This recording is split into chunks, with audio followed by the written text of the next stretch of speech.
दिल्ली सरकार के कैबिनेट मंत्री राजकुमार आनंद के घर कल ईडी की टीम पहुंची। करीबन 22-23 घंटे पूछताछ हुई, छानबीन हुई और उसके बाद ईडी की टीम चली गई। इस दौरान क्या बातचीत हुई, किस किस जगह पर छापेमारी हुई, इस बारे में बातचीत करने के लिए हमारे साथ खुद कैबिनेट मंत्री राजकुमार आनंद जी हैं।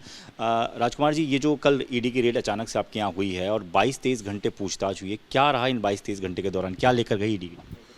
22-23 घंटों तक वो पूछते रहे, लगातार अजीबोगरीब से सवाल पूछते रहे।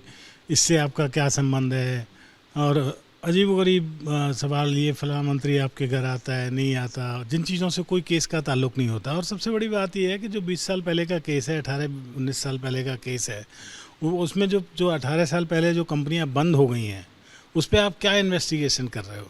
वो तो आपको बैंक से पता लग ही चुका है कि उसमें कोई मतलब बचा नहीं है, उसके बैंक अकाउंट तक मतलब काम ऑपरेट नहीं हो रहे हैं, उसके जो इंपोर्ट एक्सपोर्ट कोड नंबर है वो सरेंडर हो चुके हैं 18 साल पहले। तो उसमें क्या इन्वेस्टिगेशन करने को आज रह गया है? बस ये है कि आके अभी नई चीज़ों में फंसाने की कोशिश की जाती है। मामला क्या था सर? क्योंकि ईडी की तरफ से तो ये कहा जा रहा है कि कस्टम से जुड़ा मामला है, करीबन 7 करोड़ का मामला है। बिल्कुल कस्टम से जुड़ा हुआ ही मामला है ये, और उस टाइम का जो मामला था वो भी गलत था। और ये माननीय सुप्रीम कोर्ट ने भी ये कहा कि जो डीआरआई जो ड्यूटी ये कैलकुलेट करती है बाद में, पहले तो जो कस्टम अप्रेजर और एसी जो होते हैं पोर्ट पे, वो रूल 4 और रूल 5 में जो असेस करते हैं, उसके बाद फिर एक दिन वन फाइन डे सर्च करते हैं किसी के यहाँ, और डीआरआई कहती है कि साहब $1.20 नहीं, हम तो अब $3 से लेंगे। तो सुप्रीम कोर्ट ने कैटेगरिकली इस पे ऑर्डर दिया कि DRI is not a proper officer to re investigate the goods which is passed by the appraiser and the assistant commissioner. तो उसके बाद फिर हम लोग तो उल्टा जाने लगे सेस्टेट में कि साहब हमारे पैसे दे दो, ब्याज समेत नहीं दे रहे तो बिना ब्याज के दे दो।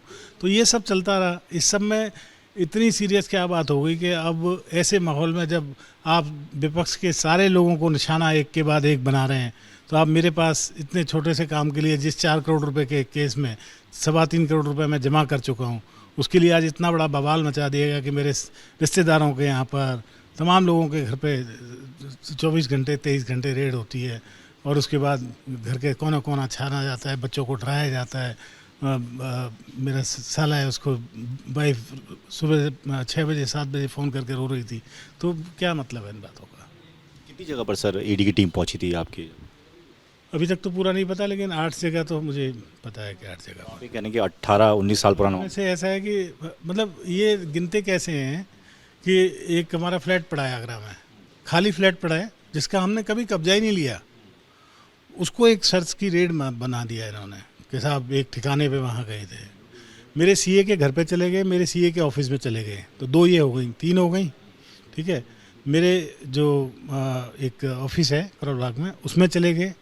एक बाबा लेदर इम्पैक्ट्स प्राइवेट लिमिटेड जहाँ पहले हुआ करती थी 2005 में, हमने जिसको बंद कर दिया था, वो दुकान हमने बेच दी, और बेचने का उसने किसी को किराए पे दे दी 90,000 रुपये महीने शायद, और उसने कोई बाबा फैशन कंपनी के नाम से खोल ली वो, और उसको बेचारे को बाबा लेदर इम्पैक्ट्स के नाम से उसकी दुकान सील कर दी। तो इस तरह के, और मेरा जो ब्रदर इन लॉ है उसके घर चले गए। तो इस तरह से नंबर्स बना लिए 8।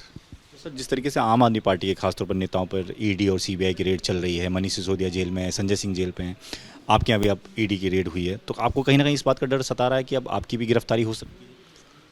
हाँ बिल्कुल, आम आदमी के, हर आदमी को सतर्क रहना चाहिए, लेकिन ना केवल सतर्क रहना चाहिए बल्कि तैयार रहना चाहिए कि कभी भी जेल जाना पड़ सकता है।